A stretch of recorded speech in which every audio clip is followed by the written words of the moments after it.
তার আবির্ভাবের আগে রাঁচি নামের ছোট্ট শহরটার নাম কজন শুনেছে গোটা বিশ্বে সেটা বোধহয় গুনে ফেলতে খুব বেশি বেগ পেতে হবে না। আর তার নামটাই এত বড় একটা সাইনবোর্ড যে তাকে নিয়ে অল্প বিস্তর শোনেননি এমন মানুষও খুঁজে পাওয়া কঠিন। ভারতের মতন একটা দেশে এতগুলো বছর অধিনায়কত্ব করে গেছেন, অথচ বিতর্ক ছুঁতে পারিনি পুরো কেরিয়ারে। এমন হাতে গোনা কয়েকজনের মধ্যেও তিনি চলে আসবেন খুব সম্ভবত সবার আগে। আর এই ছোট্ট ভূমিকাটুকু শোনার আগেই যে একটা মানুষের চেহারা আপনার সামনে ভেসে উঠেছে সেটা বলাই বাহুল্য। ঠিক ধরেছেন, বলা হচ্ছে মহেন্দ্র সিং ধোনির কথা। রাঁচিতে পুরো শহরের বাণিজ্য মোটামুটি বলা যায় মেন রোডের দুদিক ঘিরেই গড়ে উঠেছে, আর এসব দোকানেই কেটেছে মাহির অলস বিকেলগুলি। এমনই এক দোকান ছিল পরমজিৎ সিং এর, কিংবা ছোটু ভাইয়ার। প্রাইম স্পোর্টস নামের ছোট্ট একটা লোকাল স্পোর্টস কিটের দোকান তার। মাথায় শিখ পাগড়ি, মুখ ভর্তি দাড়ি। পরমজিৎ রীতিমতন আমাদের কল্পনায় দেখা আদর্শ শিখ দর্শনধারী। এলাকায় কে কোন ক্রিকেট টুর্নামেন্ট খেলছে, কে তাতে কেমন পারফর্ম করছে, সব একবারে তার নখদর্পণে। তারই নজরে প্রথম পড়েছিলেন মাহি। তার বড় এক পৃষ্ঠপোষকও ছিলেন এই ছোটু ভাইয়া। তবে শুরুটা কিন্তু ঠিক ক্রিকেট থেকে হয়নি। ক্রিকেট, বাস্কেটবল, ফুটবল, ব্যাডমিন্টন খেলেছেন সবই। ভারতের আর 10টা ছেলের মতন ক্রিকেট খাই, ক্রিকেট পড়ি, ক্রিকেট ঘুমাই গোছের কিন্তু কোনোদিনই তিনি ছিলেন না। ফুটবল গোলরক্ষণের কাজটা ভালোই সামলাতেন। নামটাও ছড়িয়েছিল তখন অল্প বিস্তর। তবে তার দিল্লি বিশ্ববিদ্যালয় বা ওই গোছের কোনো একটা কলেজে ভর্তি হওয়ার ইচ্ছে ছিল, যেটার জন্য একটা ক্রীড়াবৃত্তি জুটে যাওয়া ছিল খুব দরকার। ঠিক এমন সময় school cricket coach Keshab Ranjan Banerjee এসে তাকে জিজ্ঞাসা করলেন, ক্রিকেট খেলবি? 4 মাস বাদে ক্রিকেট মরশুম শুরু, আর একটা উইকেট কিপার আমাদের লাগবে। এই ঘটনার পর প্রায় মাস 4 কেটে গেছে।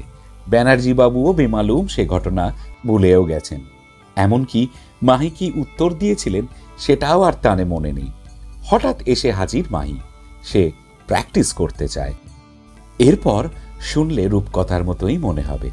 মাঠে নেমে দারুণ পারফর্ম করে সেন্ট্রাল কোলফিল্ডস লিমিটেড থেকে প্রথম ক্রীড়াবৃত্তি পেলেন। দলীপ ট্রফিতে 2001-এর মরশুমে ইস্ট জোনের হয়ে মাঠে নামার সুযোগও তার মিলে গেল।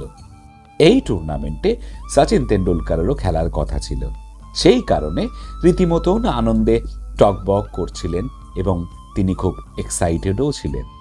কিন্তু হতশ্রী, কেউ জানতেই পারল না যে সুযোগ হয়ে গেছিল মাহির। বিহার ক্রিকেট অ্যাসোসিয়েশন থেকে যে সেই চিঠি পৌঁছয়নি মাহি অবধি। ভুল নাকি ইচ্ছাকৃত বলা খুব কঠিন। তবে সিলেকশনের কথাটা মাহি জানতে পারলেন সেদিন রাত্রে এক বন্ধুর মারফত। তিনি যখন মাহিকে ফোন করে জানালেন ততক্ষণে অনেক দেরি হয়ে গেছে। সেদিনের শেষ গাড়িটাও রাঁচি ছেড়ে চলে গেছে। ভাগ্যকে দুষেই হয়তো সে যাত্রা পার করে দিতেন মাহি, কিন্তু ভাগ্যের কাছে হার মানতে রাজি ছিলেন না ছোটু ভাইয়া। তিনি সব শুনে বললেন, দূর ছাই, উচ্ছন্নে যাক বাকি সব, চল বেরিয়ে পড়ি।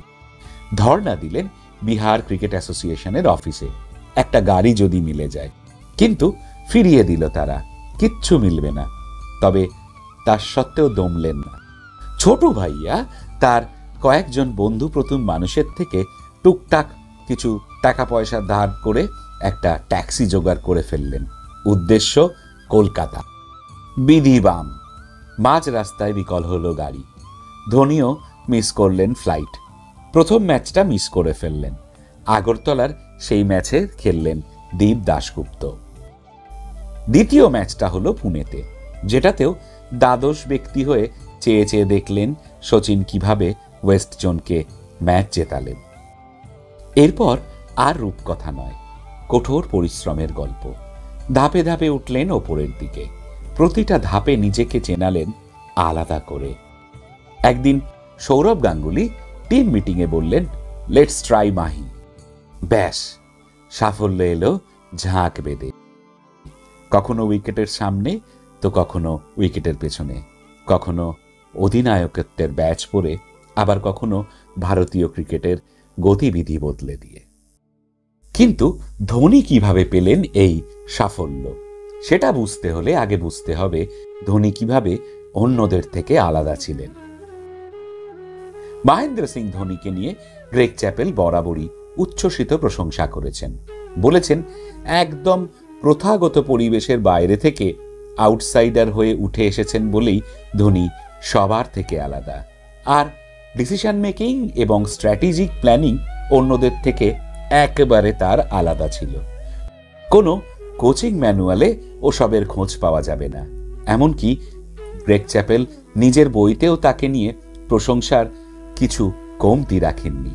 তার বইতে তার ভাষায় ছিল অনেকটা এই রকম। ভারতীয় ক্রিকেটে সত্যিকারের আশার আলো হয়ে এসেছিলেন মহেন্দ্র সিং ধোনি। আমি যেসব তরুণের সাথে কাজ করেছি জীবনে, খুব সম্ভবত সবচেয়ে ইমপ্রেসিভ ক্রিকেটারদের মধ্যে একজন।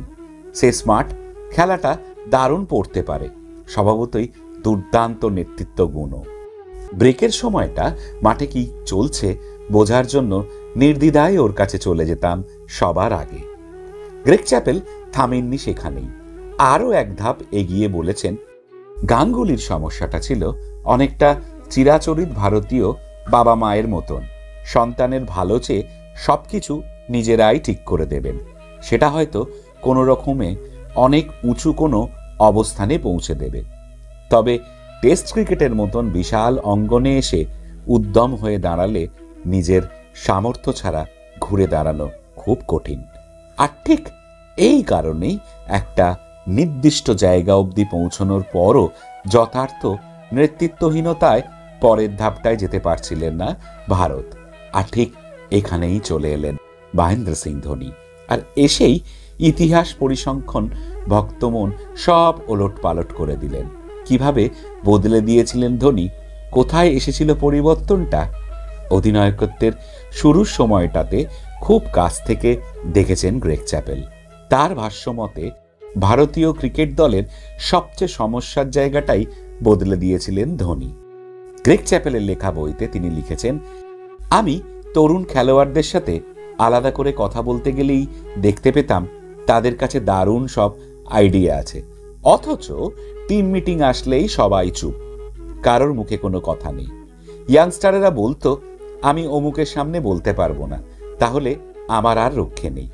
কেউ কেউ তো ভয়ে মুখ খুলতেই রাজি হতো না। ধরা যাক সচিন কিছু বলল, সেটা মনে হতো বেদ বাক্য, অথচ ধোনি নেতৃত্বে আসার পর এই ব্যাপারটাই বদলে গেল। এই সব শিকল সে ভেঙে ফেলল একদম শুরুতেই। শুরুর দিনগুলোতে ধোনি ছিলেন পালোয়ান রোলে, ঠিক বীরেন্দ্র সেহওয়াগের মতন। তার কাছে কেউ 50 বলে 30 চায় না, তার কাছে চায় আসরিক শক্তিতে বিগ হিট, আর উইকেটের পিছনে অসম্ভব রকমের সপ্রতিভ হওয়ার কারণে খুব সহজেই টারজান উপাধি পেয়ে গেলেন।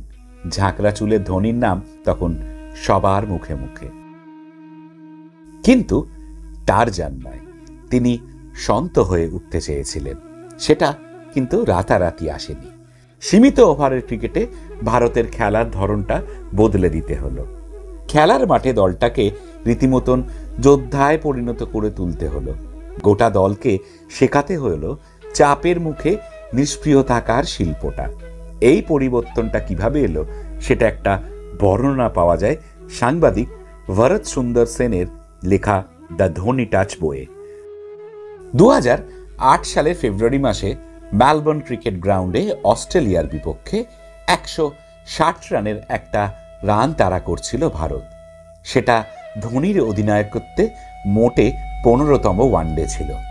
যখন ম্যাচটা জিততে 10 রান বাকি, আর ক্রিজে তখন তৎকালীন ইয়াংস্টার রোহিত শর্মা আর স্বয়ং ধোনি নিজে। ধোনি অনেকটা অহেতুকই ওই সময়টায় গ্লাভস চেয়ে পাঠালেন।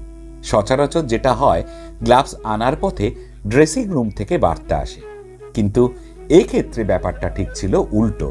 ধোনি বলে পাঠালেন ম্যাচ জেতার পর ব্যালকনিতে কেউ যেন উদযাপন না করেন। কিন্তু এ আবার কেমন বার্তা? শুধু সেখানেই থামলেন না ধোনি।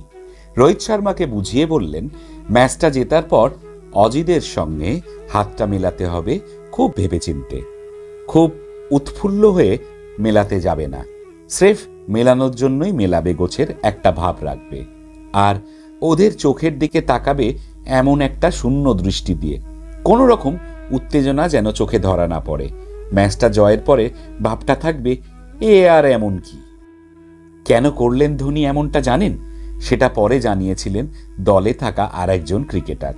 তিনি বলেছিলেন, আমরা যদি পাগলাটে উদযাপন করতাম, অজিদের মনে হতো একটা অঘটন ঘটিয়ে সেটার জন্য উল্লাস করছি। আমরা এই বার্তাটা দিতে চেয়েছিলাম, অঘটন নয়, এটাই এখন থেকে প্রতিনিয়ত হবে, বারবার হবে, এটাই স্বাভাবিক। আর অজিরা এইটা কিছুতেই হজম করতে পারেনি। টলমল করে উঠেছিল তাদের পায়ের নিচের মাটি। সময়টা এমন ছিল যখন অস্ট্রেলিয়া ছিল অজেয়। রিকি পন্টিং এর দলটার কাছে তখন অস্ট্রেলিয়ার যে কোনো পরাজয়ই অঘটন, অন্য দলগুলোর জন্য তো বটেই। আর এমনই এক পরিস্থিতিতে মহেন্দ্র সিং ধোনি এমন গুরুতর একটা বার্তা পৌঁছে দিলেন, অজিদের আত্মা কেঁপে উঠল। আর স্বয়ং ধোনি নিজে শান্ত সৌম্য চেহারা, ছোট্ট একটা হাসি ঠোঁটের কোণে এঁকে হাতটা বাড়িয়ে দিলেন সৌজন্যের খাতিরে। একজন অধিনায়ক আর একজন দূরদর্শী নেতার মধ্যে তফাৎ বোঝা যায় এমন কিছু ছোটখাটো গল্প থেকেই। মহেন্দ্র সিং ধোনি অধিনায়কত্বের মাধ্যমে কিভাবে ভারতীয় দলটাতে বদল এনেছিলেন সে গল্প শুরু করলে থামা মুশকিল। তবে মহেন্দ্র সিং ধোনির আর একটা গুণও তাকে গোটা বিশ্বে সবার থেকে আলাদা করে তুলেছিল, সেটা ছিল তার ফিনিশিং। আর এই গুণটাও একদিনে রপ্ত করেননি তিনি। শোনা যাক ধোনির নিজের মুখ থেকেই তিনি কি বলেছিলেন এই নিয়ে। তখন আমি 4 ছক্কা মারতে খুব ভালোবাসি। যুবরাজ সিং এসে একদিন জিজ্ঞাসা করলেন, তা ভাইয়া কেমন চলছে? আমি বললাম, বল দেখছি আর মারার চেষ্টা করছি। যুবরাজ বলল, হ্যাঁ হ্যাঁ, সে তো দেখতেই পাচ্ছি, একটু সময় যেতে দাও, কাঁধে চাপটা আর একটু বাড়ুক, তখন বুঝতে পারবে ছক্কার চেয়ে ম্যাচ জেতানোটার মজাই আলাদা। এরপর সময় বয়ে গেছে। ধোনিও ছক্কা মারার চাইতেই ধীরে ধীরে ম্যাচ জেতানোতেই মন দিয়েছিলেন বেশি। নিজেকে তিনি তুলে নিয়েছেন এমন উচ্চতায় যে এখন সীমিত ওভারের ক্রিকেটে ফিনিশার রোলে তাকে মনে করা হয় প্রতিকৃত। এতগুলো বছর পেরিয়েও তিনি আজও ফিনিশিংয়ের শেষ কথা। কিভাবে সেই সময়টাতে চিন্তা করতেন ধোনি সেটাও বলেছিলেন নিজের মুখে। ফিনিশারদের নিয়ে গন্ডগোলটা হচ্ছে তাদের পাওয়ার কিছু নেই, বিগ শটই যে সেরা শট হবে এমন কোনো কথাও নেই। সবচেয়ে গুরুত্বপূর্ণ হচ্ছে ক্রিজে দাঁড়িয়ে থাকা। আমি কখনো তাড়াহুড়ো করিনি, আমার লক্ষ্যটা পরিষ্কার। যতক্ষণ অবধি আমি আর বোলার সমান পরিমাণে চাপে না পড়ছি ততক্ষণ অবধি শান্ত থাকব। এরপর দেখব কে বেশি ভালো চাপ সামলাতে পারে, আমি নাকি বোলার। আর সবচেয়ে গুরুত্বপূর্ণ হচ্ছে পা মাটিতেই রাখা। কিছু আগে থেকে ভেবে রেখে লাভ নেই, প্রতিটা দিন আলাদা। আমি সবসময় দলকে বলি, আজকে কেউ না কেউ হিরো হবে, তোমার সামনে যদি সেই সুযোগ আসে সেটাই নিতে হবে। ধোনি নিজেও সেটা নিয়েছেন, বারবার নিয়েছেন, আর সবচেয়ে ভালোভাবে নিয়েছেন সবচেয়ে বড় মঞ্চেই। 2011 বিশ্বকাপের ফাইনালে নিজের স্বাভাবিক 6 নম্বরে না নেমে সেদিন তিনি নেমেছিলেন 5 নম্বরে। পুরো বিশ্বকাপটা স্বপ্নের মতন কাটানো যুবরাজ সিংকে বসিয়ে রেখে তিনি হুট করে সেদিন নেমে যাওয়ার কারণটা কি ছিল, সেটা ধোনি নিজের মুখে কি বলেছিলেন চলুন সেটা জেনে নেওয়া যাক। সেদিন আমার মন বলছিল 5 নম্বরে আমায় ব্যাট করতে নামা উচিত। আমি যখন আমার ব্যাটিং শু পরছিলাম, গ্যারি ক্রস্টেন এসে আমার দিকে তাকিয়ে রইলেন। আমি জিজ্ঞাসা করলাম, নামবো আমি? তিনি উত্তর দিলেন, হ্যাঁ, আমার মনে হয় তোমার নামা উচিত। আইপিএলে মুরলির সাথে চেন্নাইতে প্রচুর খেলেছি আমি, মনে হচ্ছিল ওকে পড়তে পারবো ভালো, আর যদি সব ঠিকঠাক থাকে তাহলে অন্যেরাও যথেষ্ট শান্ত থাকতে পারবে। এই সিদ্ধান্তটা নিয়ে সেদিন জুয়া খেলেছিলাম কিনা অনেকে জিজ্ঞাসা করতে পারেন। আমার বিশ্বাস ঠিক সিদ্ধান্ত কিংবা ভুল সিদ্ধান্ত ছাড়িয়ে এটা ছিল একটা অকপট এবং গভীর চিন্তা থেকে নেওয়া একটা সিদ্ধান্ত। আমার মন থেকে বিশ্বাস ছিল এটাই সঠিক সিদ্ধান্ত, আর দলও আমার ওপরে ভরসা করেছিল। সে বিশ্বাসের প্রতিদানটা যে ধোনি কেমনভাবে দিয়েছিলেন সেটা এরপর গোটা বিশ্ব দেখেছে। সেদিনের মাহি এখন আর রাঁচিতে ইচ্ছা মতন ঘুরতে পারেন না। যদি ঘুরতে হয়, মাথায় একটা হেলমেট চাপিয়ে কাঁধে ঝুলানো একটা ব্যাগে লাইসেন্সড গান নিয়ে নিজের পরিচয় গোপন রেখে ঘুরতে হয়। ভারতীয় ক্রিকেটের সর্বকালের সর্বশ্রেষ্ঠ অধিনায়ক যে এই মানুষটা, এতটুকু খ্যাতির বিড়ম্বনা যে তাকে পোহাতেই হবে। তবু মহেন্দ্র সিং ধোনির মুখে হাসি সরে না। তিনি নিজের জীবনযুদ্ধে জিতেছেন, নিজের লক্ষ্যে পৌঁছেছেন, গোটা ভারতকে লক্ষ্যে পৌঁছেও দিয়েছিলেন। পরবর্তী ধাপে পৌঁছানোর রাস্তাটাও দেখিয়ে দিয়েছেন। মনে করিয়ে দিয়েছেন, মানুষ ভুলে যাবে তুমি কি বলেছিলে, মানুষ ভুলে যাবে তুমি কি করেছিলে, কিন্তু মানুষ এটা কোনোদিনও ভুলবে না কি অনুভূতিটা উপহার দিয়েছিলেন একদিন তাদেরকে। এইভাবেই ছোট্ট শহর রাঁচির মাহি হয়ে উঠেছিলেন প্রকট বটবৃক্ষ, হয়ে উঠেছেন লার্জার দেন লাইফ। তার গল্প বলে শেষ করবে এমন সাধ্য এই সামান্য আমার মতন একজন ক্রিকেট প্রেমীর সত্যি আছে কি? আপনাদের এই গল্প কেমন লাগলো অবশ্যই কমেন্ট বক্সে আপনাদের মতামত জানাবেন। ভালো লাগলে লাইক করবেন, শেয়ার করবেন। আর যারা এখনো পর্যন্ত গল্প কিন্তু সত্যি পরিবারের সাথে যুক্ত হননি, তারা অবিলম্বে চ্যানেলটিকে সাবস্ক্রাইব করে বেল আইকন টিপে দিন, কারণ নিয়মিত এই রকম নানান বিষয়ের অজানা কিন্তু সত্যি গল্পের ভিডিও আপলোড হলেই তার নোটিফিকেশন আপনারা পেয়ে যাবেন।